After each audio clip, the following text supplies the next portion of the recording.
Good afternoon, everybody. Good morning if it's morning where you are, or good evening if it's evening where you are. Depending on when you're watching this, a lot of people do watch these over recordings as well. So whatever time that is, hello. It's nice to see you, and it's nice to see some familiar faces. I'm really excited about our topic today, and I will say it's taken a lot of brain energy from me as we were kind of thinking about transfer and what that means and what it means within the context of our integrated curriculum models.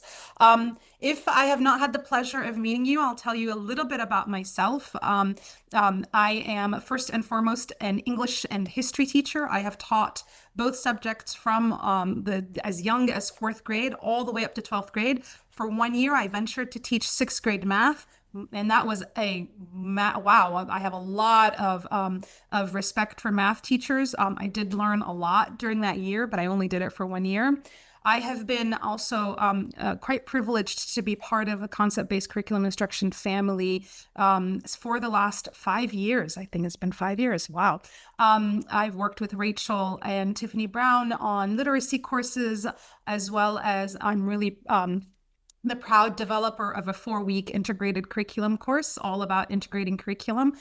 We are going to give you a little bit of tidbit of some of the things that we do in this course during this masterclass, but maybe I'd love to be able to see you. I think the course is going to start in October. More details to that later. So I find myself after about 18 years of doing this education gig, kind of between two roads. I love working with teachers in the classroom on curriculum design, but also I have been a leader for quite a while. And so I have a lot of experience in leadership, and I'm currently pursuing a doctorate at UPenn on leadership, emotional intelligence, and decision making, maybe a topic for a future masterclass. I have had the privilege of working in both IB and non-IB schools, and I will say one of my specialties when it comes to CBCI is how do we transfer learning or look at CBCI, but from a non-IB perspective within non-IB schools, and that's a different way of doing things and model for implementing the framework.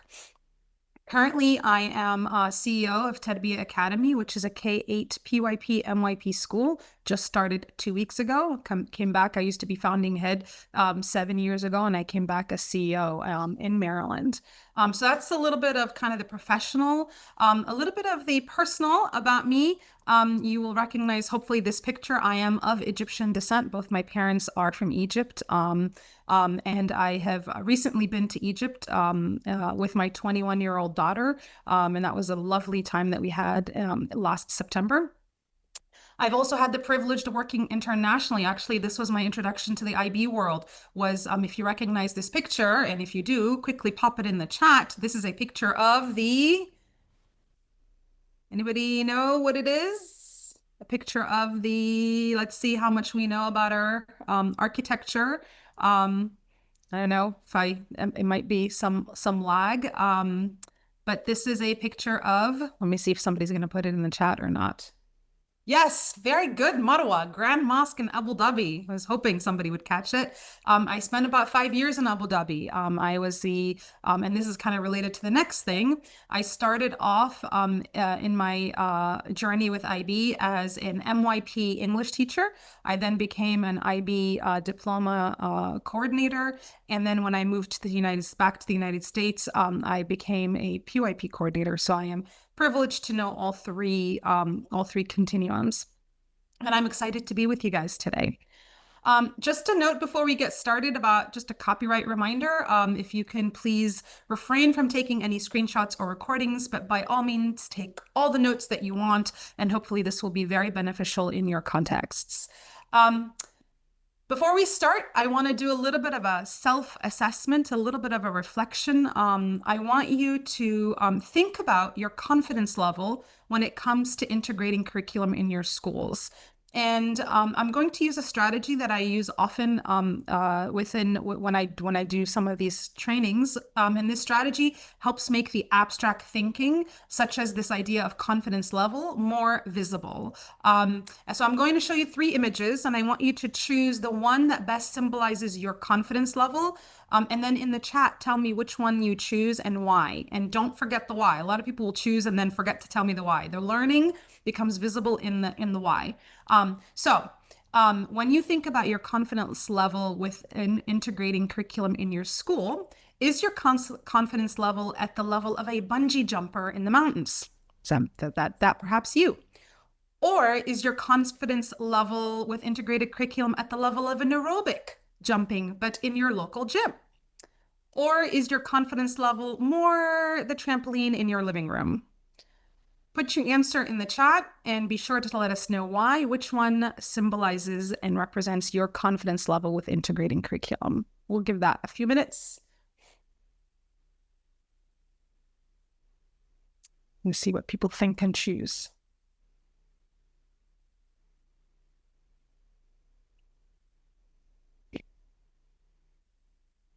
And don't forget to tell me the why. Aerobic jumping because...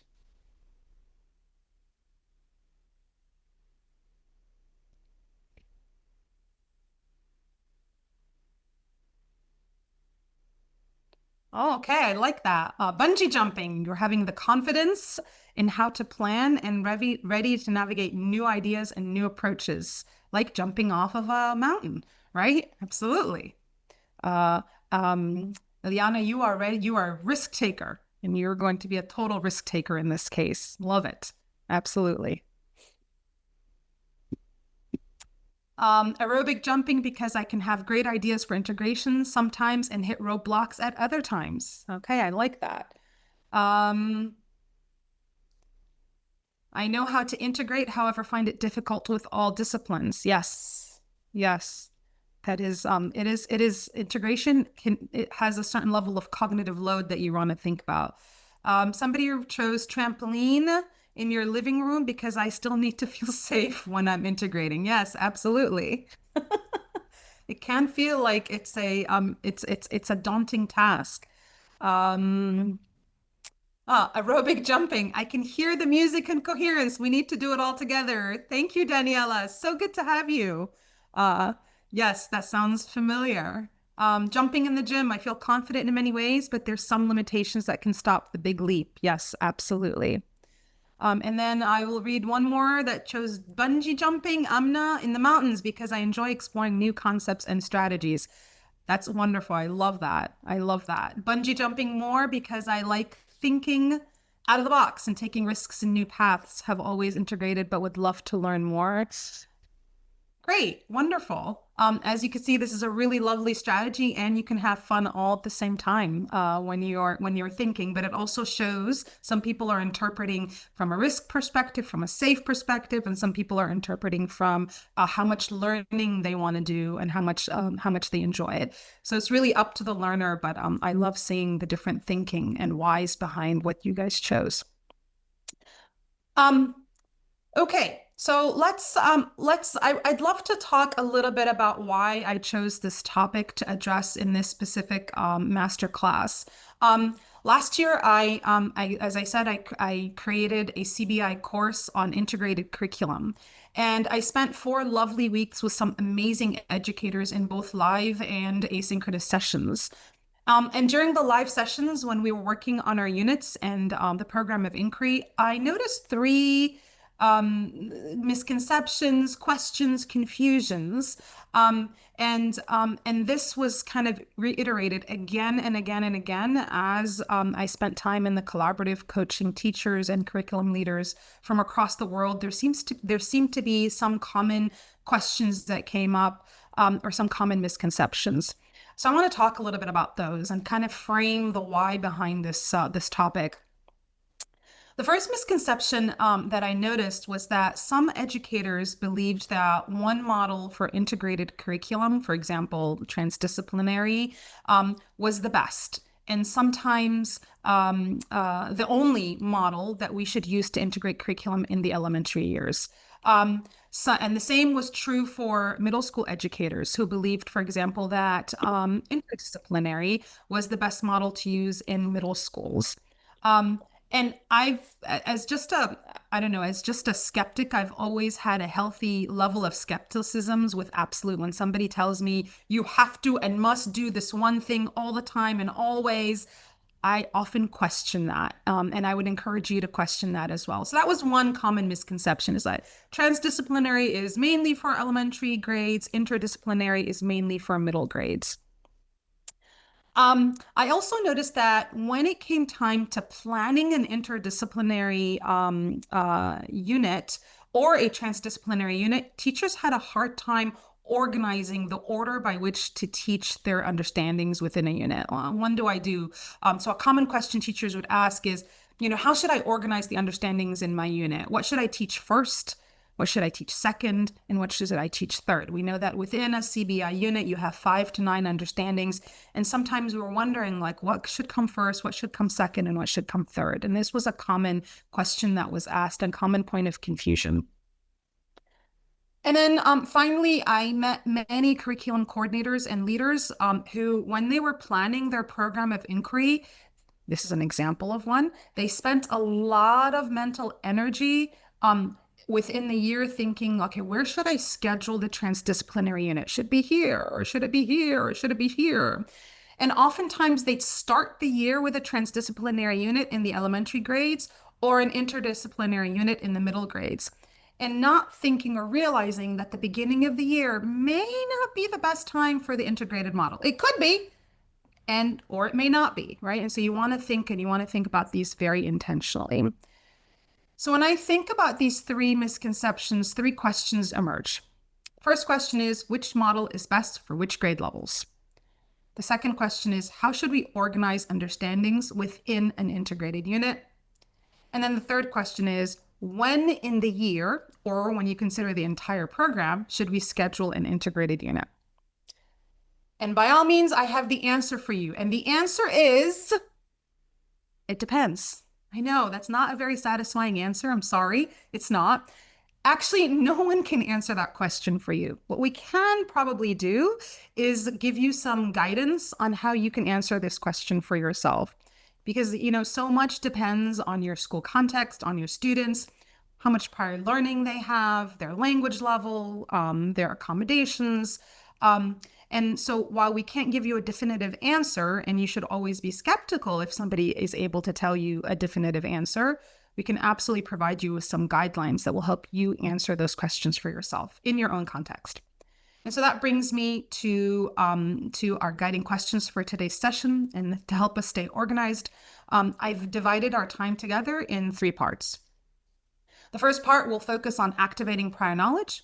How does CBI define the main purpose for each integrated curriculum model? We'll do just a very quick, dirty review of this, just very quick, in case you did not attend the course with me or didn't see my last masterclass on the do's and don'ts of integrating curriculum. The second part will focus on answering how does transfer help determine which model is appropriate and for which grades?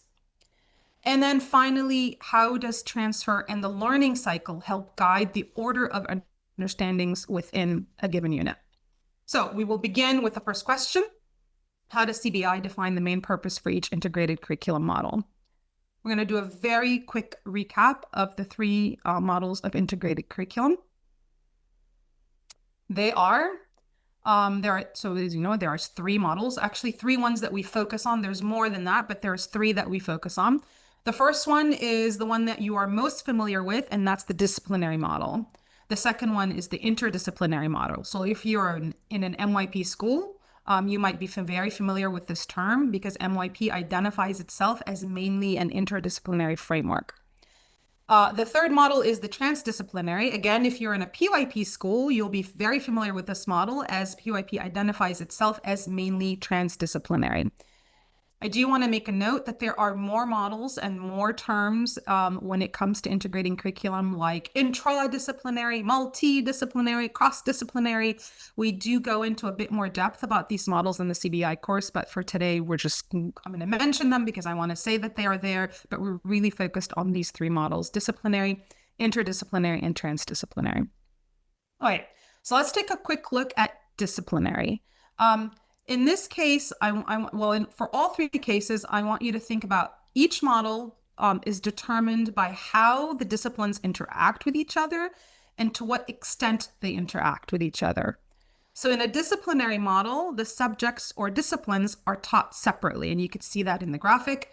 Each discipline stands alone with its knowledge, skills, and understandings. Students in a disciplinary unit typically are aware of the discipline that they're in. For example, they can say things, I had math class today, or in science we learned.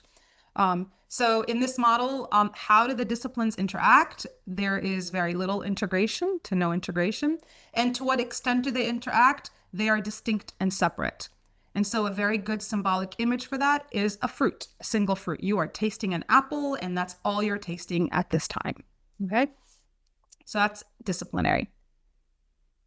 So while disciplinary model focuses on one single discipline at a time, the interdisciplinary model integrates two or more disciplines around a common topic.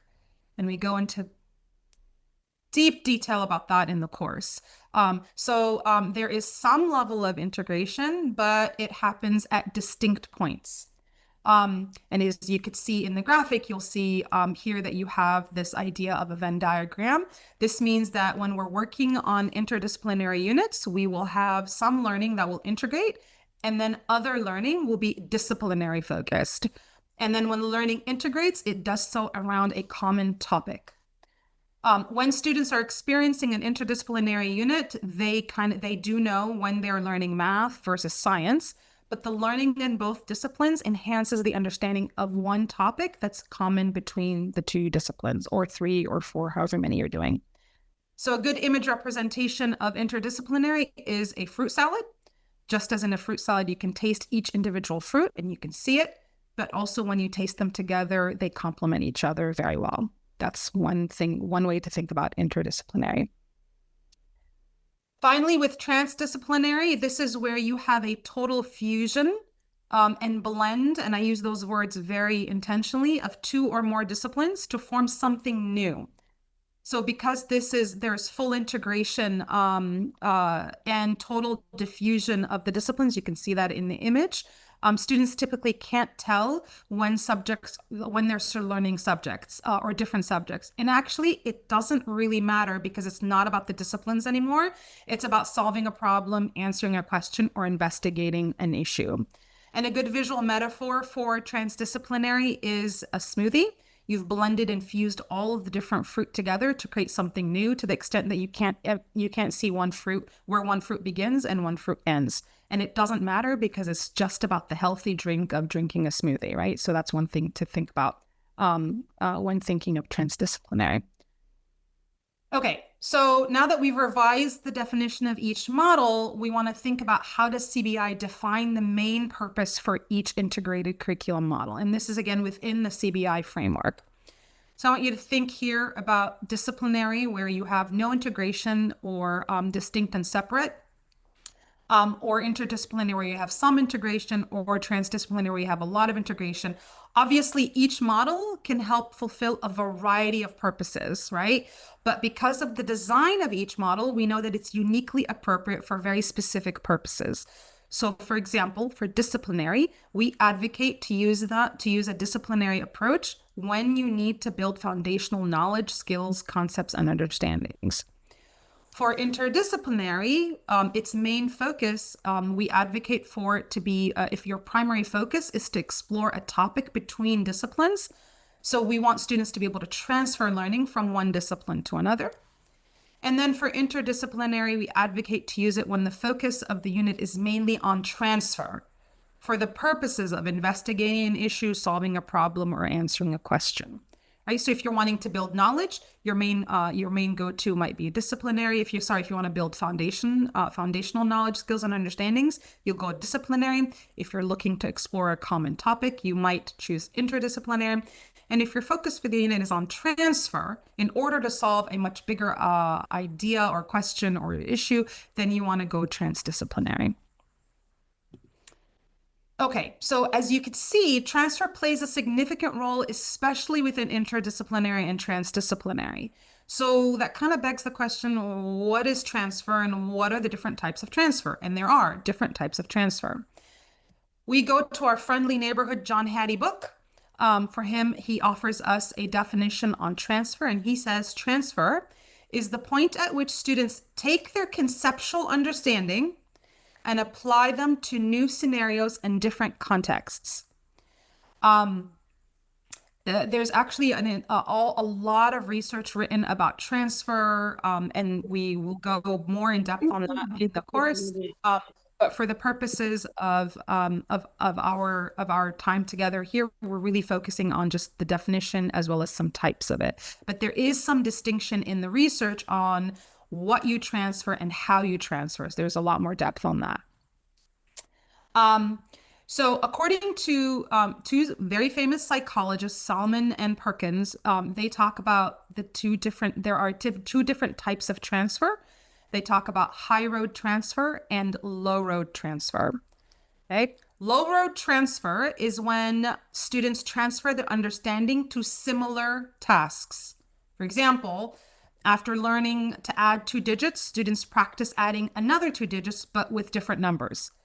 Low road transfer is quite common in schools. We do this all the time when we do something in the class and we might give practice for homework. High road transfer is when students transfer their understandings to dissimilar tasks. For example, they transfer the skill of addition to multiplication, which is repeated addition. High road transfer is one that happens perhaps less often. It's the one that we need to be intentional about and we need to intentionally plan for to ensure that it does happen. We also need to keep in mind that high road and low road transfer is on a spectrum, right? Like, so there could be less similar, more dissimilar, and then there's this spectrum within the tasks that we do. And just to complicate matters further, the Salmon and Perkins add an additional dimension. And they say, in addition to looking at transfer from this perspective as similar and dissimilar, we can also look at it from the perspective of academic to real world. And here we have what's called the transfer matrix. Bear with me a little bit. We're getting a little bit more scientific, but this is actually quite helpful and super interesting to me, which is why I'm doing this. So when you add the other dimension, you can think of transfer as similar or dissimilar in school versus similar or dissimilar in the real world or outside of school context, right? So what does that mean? When a task is low road and academic, so when a task is low road, and academic, that means that it transfers to highly similar school tasks. So like, for example, the prior example that we used, adding 2 digits, but with different numbers, that would qualify as low road academic. When a task is high road and academic, it means that it transfers to highly dissimilar school related tasks. An example of this would be when you teach students the process of writing in the context of writing a story, and then they transfer that writing process when writing research papers. Whoops, whoa. I went way out of, hold on, sorry. Where am I? Here, right? Did I go past that? There we go. So now let's go to the other side. So this is kind of like low road academic, high road academic. What about low road real world, right? So when we think of low road, real word, way too many R's here. This is when transfer is happening in highly similar yet real world scenarios. A common example at school that we see with this is learning to write a story in class versus, for example, writing a children's book for a publisher, right? You could see how one is more, they're similar, but one is school related and one is real world related. Another example is cleaning the cafeteria versus cleaning the beach, right? And we might teach students that you should clean after yourself, and then they transfer that to the idea of like, we are going to do a project in which we are going to clean the beach. And finally, we have transfer that's high road and real world. And this is when the transfer is highly dissimilar, but in a real world scenario.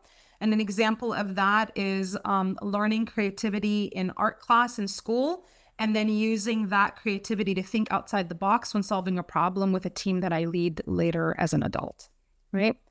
So you could see like there are many, there's quite complex, this idea of transfer when you're thinking high road, low road, academic versus real world. Okay. So how does this relate to integrating curriculum? We mentioned that there is a high level of transfer that's inherently built into our curriculum models. And what's really important is that curriculum leaders and teachers need to think about the tasks that they are putting in a unit, the knowledge, skills, and understandings that they're putting in the unit, the timing of the unit, and the assessments expected of students within a unit. All of those determine which model needs to happen at which time. So for example, when you examine your transdisciplinary units, this is when students are transferring learning in order to solve a problem or answer a question or investigate an issue. And you see this most commonly with the PYP exhibition as an example. So as a school, you might want to think about that exhibition. Are the tasks and understandings in the unit asking students to do low road, real world transfer, or high road, real world transfer, or high road academic transfer, or low road academic transfer, right? Those types of questions that you ask yourself and that you do allow you to be more intentional. So it's really important that you reflect not only on the current transfer within your units and think about your units and say how much transfer and do we transfer, but also what you believe is ideal for a level of units. What does your school believe the purpose of these units are? And so if you're thinking of transdisciplinary and we really need to have students think real world, then are the tasks in that real world high road area or not? So let's pause for a minute and think about and put some of this learning together thus far. We talked about we did how does CBI define the main purpose for each integrated curriculum model. And we also thought we need to think about how does transfer help determine which model is appropriate and for which grades.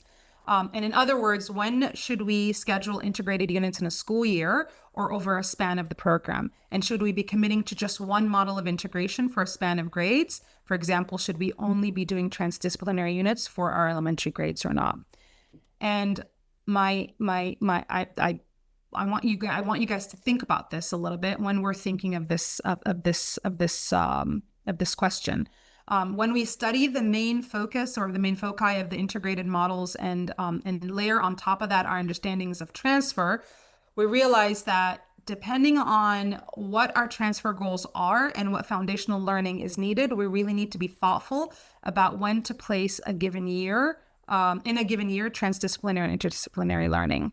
So if we need to focus more on building foundational knowledge and skills and understandings, we may need to opt for a disciplinary approach. If we want to focus on high road transfer, whether that's in academic or real world settings, we might want to opt for a transdisciplinary approach. But if maybe our focus is on connecting disciplines together for the purposes of investigating a common topic, then we might want to look at an interdisciplinary approach. And again, these are just examples. There are other scenarios that would make disciplinary more appropriate for high road real world transfer. You are the one that can determine that for your school and for your own context. What's really important, and if you want to walk away with one thing from this masterclass, is the idea that you really need to be intentional and think intentionally about the choices that you're making. And where you're putting the units based on your educational goals and your outcomes. That's what's really, really important. And not just doing something because that's what is said we have to do or we should do, or that's what, must be done.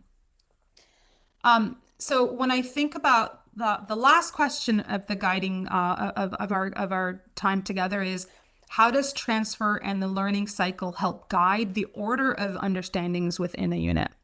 And in order to answer this question, I want us to think about the learning cycle and how students learn, right? So we're going to do a little bit of looking at the brain and how students learn.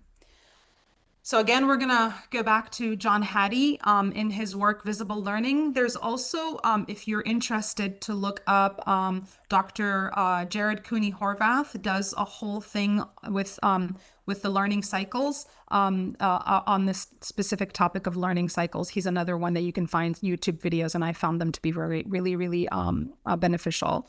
But according to John Hattie, there are 3 layers of learning. The first layer is surface learning. Then you have deep learning, and then you have transfer. And he argues that that transfer is the ultimate goal and one that is hard to realize. That's what he thinks. And he argues, why is it hard? Why is it hard to realize? No, it's not him arguing, it's me arguing. And I think because we often, when we teach, we assume that students will be able to transfer the learning if they can show us the learning in the context we've provided. And like you saw with this whole high road, low road example, that we can't make those assumptions. And I know this because I know a lot of times in my own English class, I will have just taught students how to write in a paragraph in my English class. And then the math or science teacher will come in and say, hey, kids don't know how to write a paragraph. And I'm like, yes, they do. I just taught it to them. And it's because they're just not, we haven't either assessed or even taught for transfer with an intentional way. And what we know as educators is that it's actually,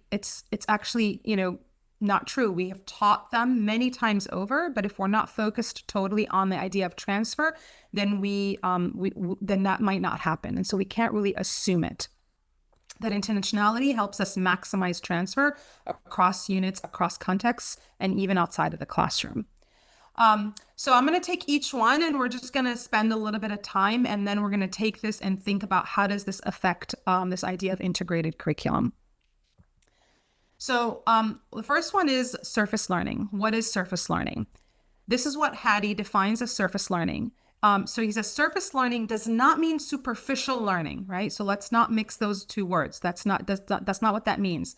Surface learning is a time when students initially are exposed to knowledge and skills and individual concepts. Surface learning is critical because it provides a foundation on which to build as students are asked to think more deeply, right? So if it's the first time for students to explore a concept, it's the first time they're hearing migration, or the first time they're understanding anything about civilizations, or it's the first time they're learning addition or whatever it is, from a brain science perspective, you're at the level of surface learning. They're still learning the facts and that knowledge and skills. When I take this and I layer it across Dr. Lynn Erickson's structure of knowledge, which you could see here, surface learning corresponds to the bottom of the structure where we build foundational knowledge and skills before we abstract to the layer of concepts and understandings. Does that make sense? All right. The next one is deep learning. Deep learning is when students extend and apply surface learning of knowledge and skills to form deeper conceptual understandings. Deep learning can be accomplished only when students have the requisite knowledge, skills, and understandings of concepts as a foundation. That's going to be really, really important. So again, when we layer this across Dr. Lynn Erickson's structure of knowledge and a structure of knowledge, deep learning corresponds to those parts where it says concepts and generalizations. Because it focuses on understanding concepts or relationship between concepts and reaching conceptual understandings. And then finally, at the very top of the model is transfer, and we already kind of focused on that. We talk about transfer as the point at which students take their conceptual understandings and apply them to new scenarios and different contexts. Dr. Lynn Erickson's model does not have a specific corresponding layer for transfer, But when we create our units, we need to intentionally teach and assess the transfer of conceptual understandings. And one thing that's really important for us to understand is that the relationship between the surface, the deep, and the transfer, it's not linear. It's not like they're going to first do surface, then deep, then transfer, right? Sometimes it's iterative. We might do some surface, go to deep, come back to surface, go to deep, go to transfer, and so on and so forth. Like the model of Dr. Lynn Erickson's model, this is not a linear relationship. Sometimes there's a back and forth, and it just depends. Okay, the other thing that I thought was really interesting, and this really helped me think very well when I was looking at units and program of inquiry, is you really need to think about the learning phases and match our strategies or what we do or the models to the learning phases. And Hattie highlights, and he says that we need to be intentional about matching that. So he says approaches that facilitate students' surface level learning do not work equally well for deep learning, and vice versa. Matching the right approach with the appropriate phase of learning is a critical lesson to be learned. So the idea that not all strategies work all the time across for all students in all contexts. And I will repeat that to say not all models work all the time for all students across all contexts. The answer is it depends on what you're trying to do.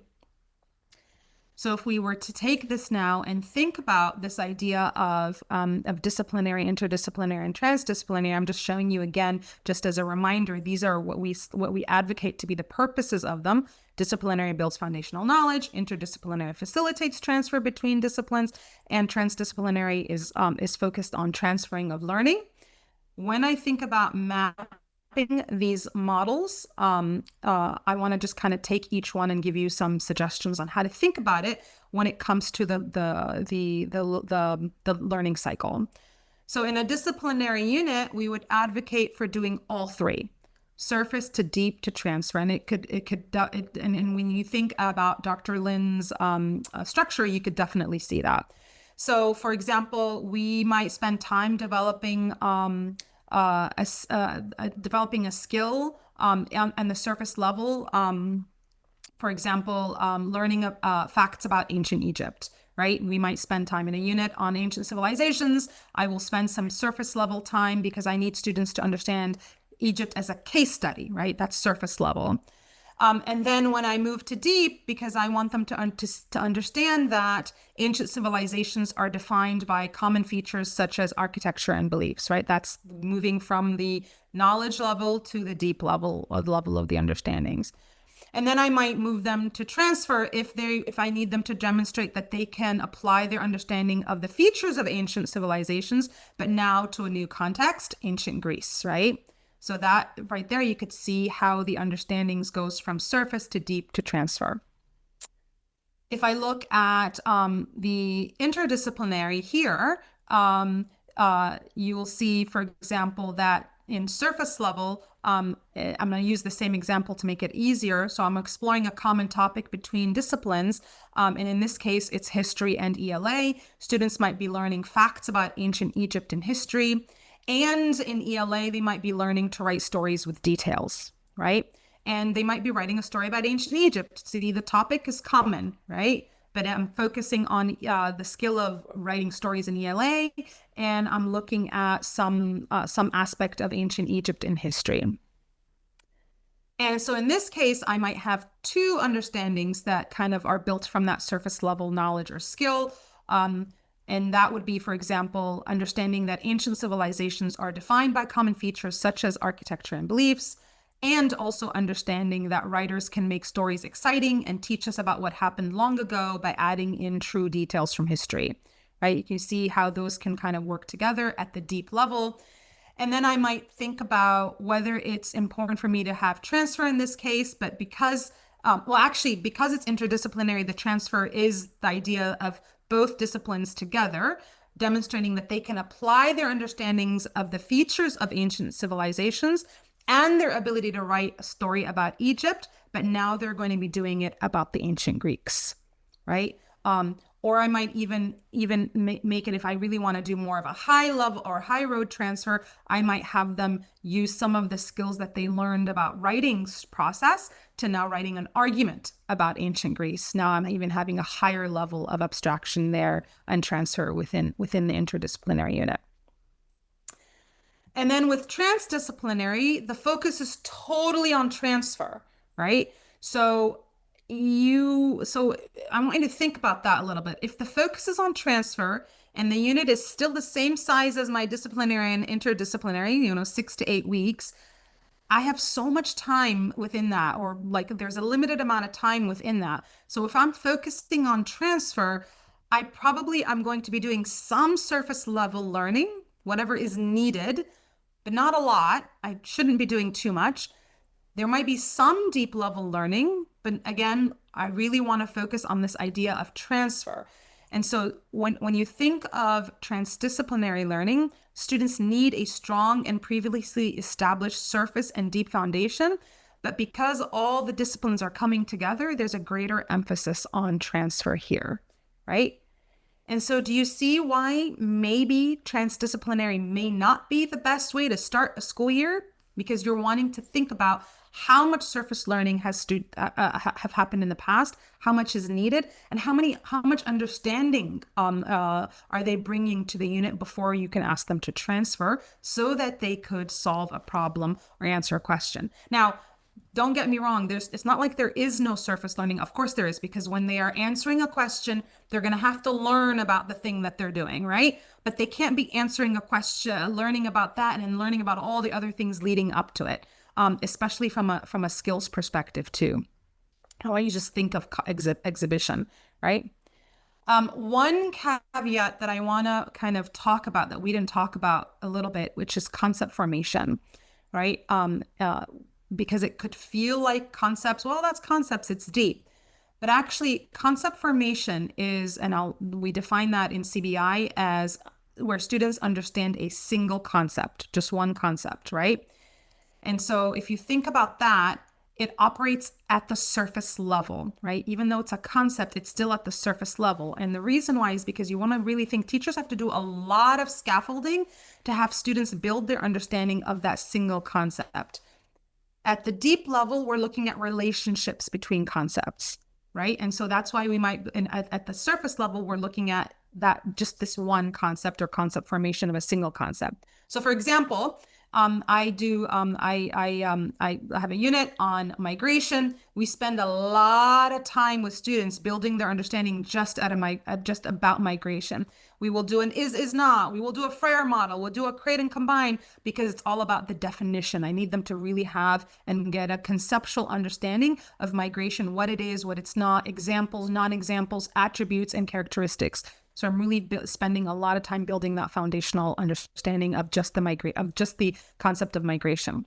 So I want you to think as curriculum leaders and as teachers, the more concept formation you have in a unit, the less time you'll have for transfer in that unit, right? And so you want to look at your transdisciplinary units and think about it that way, or your interdisciplinary units and think about it that way. So this might impact whether you're doing interdisciplinary or transdisciplinary at that moment.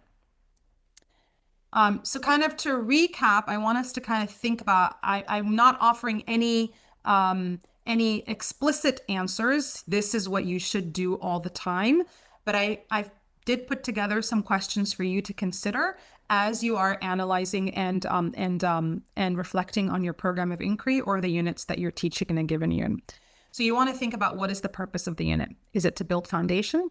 Is it to connect on a topic? Is it to transfer?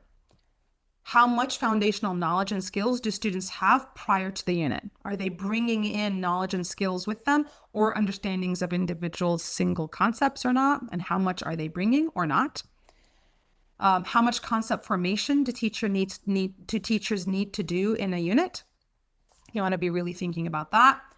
And then how much transfer will you ask for, whether that's in the task, the assessments, or within the task?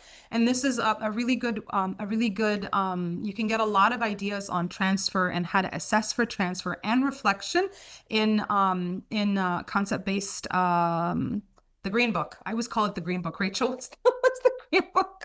We just call it the Green Book. Yes, thank you. Concept-based inquiry and action. I just thought maybe I should say the Green Book, but we might have some people in the group that don't know what the Green Book is. But yeah, there's a lot of strategies. Yeah, there you go. Some people, oh, wow. You've got some dedicated people, man. Wow. Yes, there's a lot of information on that and strategies that can talk specifically about assessing for transfer and reflection, because I think reflection can be something that you can do as well to kind of assess for transfer. And then not just how much transfer will the task ask for, but what level of transfer will be needed: high road, low road, academic, real world. And then, I really think it's really important to just think about being intentional and not assuming, and I'm sorry for the typo, not assuming that one model fits in all contexts. The answer is always, it depends. Okay. I will stop here, and well, actually, I would love to know if I will take some questions And then if this is something that you're excited about and want to know more about, consider joining the 4-week course, Mastering the Art of Integrating Curriculum with a CBI Approach. It'll begin October 13th. And I don't know if Rachel, you're going to talk about this or not, but there's asynchronous work, and then we do meet in live sessions on the weekend to have fun together and look at curriculum and do some coaching and some exchanging of ideas. So I'm going to stop here and see if there's any. I haven't actually looked at the chat, so I don't know if there's any questions or not. I have just popped the link into the chat for that course if anyone wants to find out a little bit more about that. All right. Hopefully it went to everybody. If it's the hardest to start with transdisciplinary, what about IB schools that have this by default? What do you think, Rasha? Yeah, I mean, the way we define, and Rachel, I'd love for you to chime in on this one as well. The way we define transdisciplinary, interdisciplinary, and disciplinary. And actually, I should have had this. I don't have this. I believe that the way IB defines transdisciplinary and interdisciplinary are very similar if you look at it within the MYP and the PYP. The way, like, it's not like you're not doing transdisciplinary. If you're using the themes themselves are transdisciplinary. Where we are in place and time, who we are, they are transdisciplinary, right? So I think as long as you're staying true to the themes, you should be okay. It's the learning that happens in it. Like when you think of transdisciplinary as being able to solve a problem or answer a question, that's the focus of a unit. And a kindergarten student, when they first join school, will not have the prerequisite knowledge to be able to do that, but they could still explore who we are as a transdisciplinary theme in a disciplinary or interdisciplinary unit. I actually think that it's helpful as a school to define what disciplinary, interdisciplinary, and transdisciplinary means to you. Rasha's absolutely right. When you do any reading around that, the way that transdisciplinary learning is described by many authors is much the same as the way that Rasha has described it today. But the IB have kept their definition of transdisciplinary more open than that. And really, I would say their definition of transdisciplinary is any integrated curriculum work. So that could be interdisciplinary or transdisciplinary. So if you're actually working within a more interdisciplinary approach where you have articulated conceptual understandings for each subject area, you are certainly not going to be running into any problems with the IB and the PYP or the MYP around, are you meeting that integrated approach to learning? And I would also argue that in the PYP, there is still a place for disciplinary learning. If you take something like mathematics, there are rich opportunities to integrate mathematics into other subject areas, particularly if you're thinking about statistics, sometimes in shape and space and measurement, depending on the other units that you're doing. There's also rich opportunities to be integrating things like mathematics with physical education if you're looking at measuring personal bests or preparing for athletics day and measuring the height of your jump and the things like that, or the run time. But there are also parts of mathematics that when students are younger, it doesn't really make a lot of sense to be pushing for integration. If students are learning something like place value, or in middle school, they're starting to learn the idea of ratios. We were just writing a unit on ratios this week here, and we want to give it real world context to understand how ratios are used in the real world. But that doesn't actually mean that you want the unit to be a fully integrated unit. So it's about making decisions about when that best makes sense. I think there's a couple more chat comments on that. Yeah. I mean, there's somebody that says, I had a conversation with IBN member who was very stressed about the idea of using a different integration model than transdisciplinary. And I would still say, like, just like Rachel said, you are not staying true within to what IB has defined as transdisciplinary. It is a broad definition. And it's not like you're not using the themes. You are absolutely using the themes and you are working with themes. We're not saying don't do that. We're really looking here more on the structure of the actual unit within that transdisciplinary theme. Yeah, and where those understandings come from. Yeah, yeah.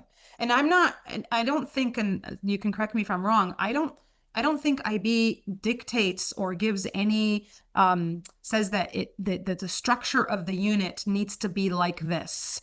They just talk about being able to connect to the theme, and the definition is broad enough to encompass what we're talking about as well. We do go into depth in this, and we look at this in depth a little bit more in the course.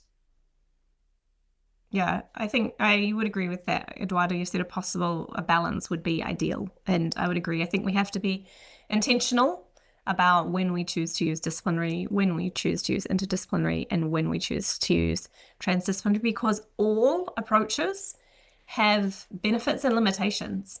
And so we need to think about the age of the students. We need to think about the knowledge, skills, and understandings that we want students to develop.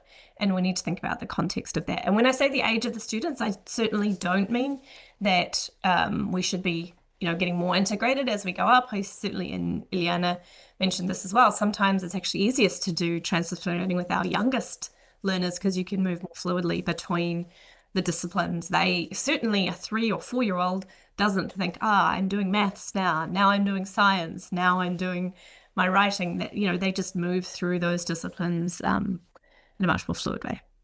Yeah.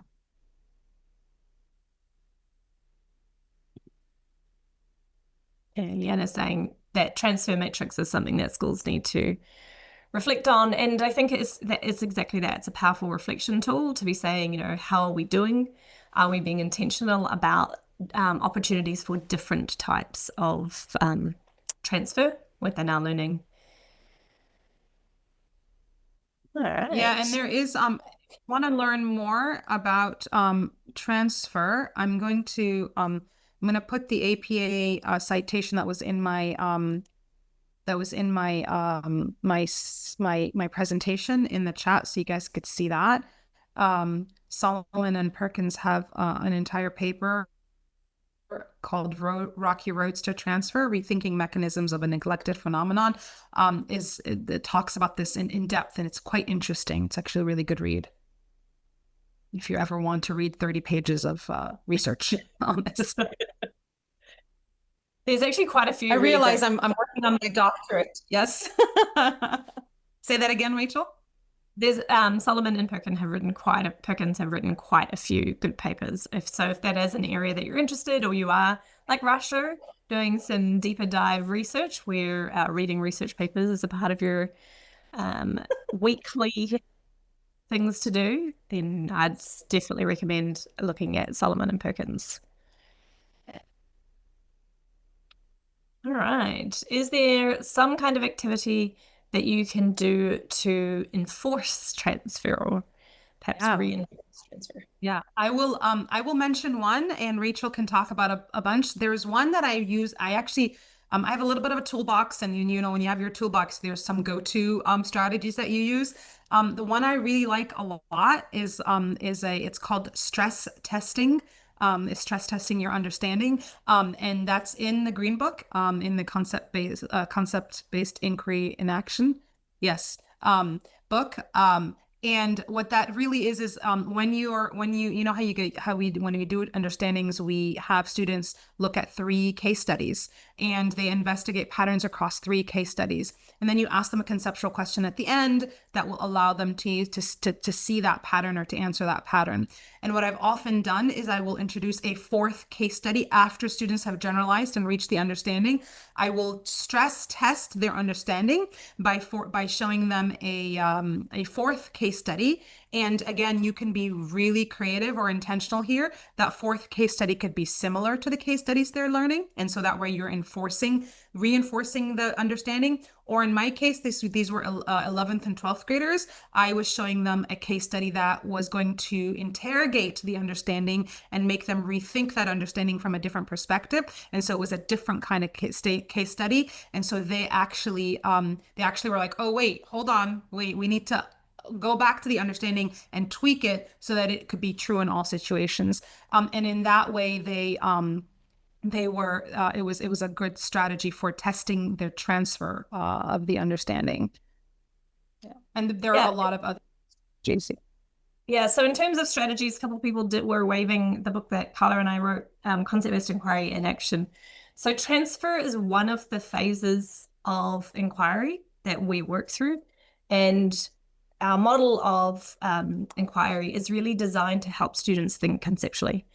And if we think about conceptual learning, one of its main purposes is so that students are able to take the established knowledge and skills, build understanding, and then transfer that to new context. So we're very intentional about after students have formed their understanding or generalized, they have an opportunity to explicitly transfer. On page 239 of our book, we talk about 4 different ways to transfer, 4 different purposes. So the first is testing and justifying a generalization. It's actually to be able to reflect on, this is what you understand. Is this true in all situations? And the example that Rasha just gave of stress testing certainly falls in this category to say, is this true? Someone's asked, is there an e-copy? Yes, ebooks can be purchased from Amazon or many other retailers. And then we also transfer learning to understand new events or situations. So that might be something in the media where a new event happens, a global event, and we want to understand that in relation to a previously understood generalization. We also transfer learning to make predictions and form a hypothesis about the world. What do we think will happen? Or to apply learning and take action. So sometimes people will say, why isn't action a part of the inquiry learning cycle? Well, it's actually because action is a form of transfer. So anytime students apply learning, that means they take what they understood as a reader and transfer it into their own writing. They take what they learned in creating graphs and are able to create a new one. They're doing just that. So all of that is integrated. And then we have a series of strategies. So I don't know how well you can see that, but each of these is different strategies to help support learning transfer. So if you haven't seen our book, do take a look. It is available in both hard copy and as ebooks. Alrighty, any other questions? Always super helpful. Fantastic. All right, well, we'll leave it at that. Thank you everyone so much for joining us, especially those who are mid-holidays and are taking the time out to connect and engage in some of your own professional learning. Do remember we offer these masterclasses every month, so hopefully we'll see you again in the future. Thanks everyone. Take care.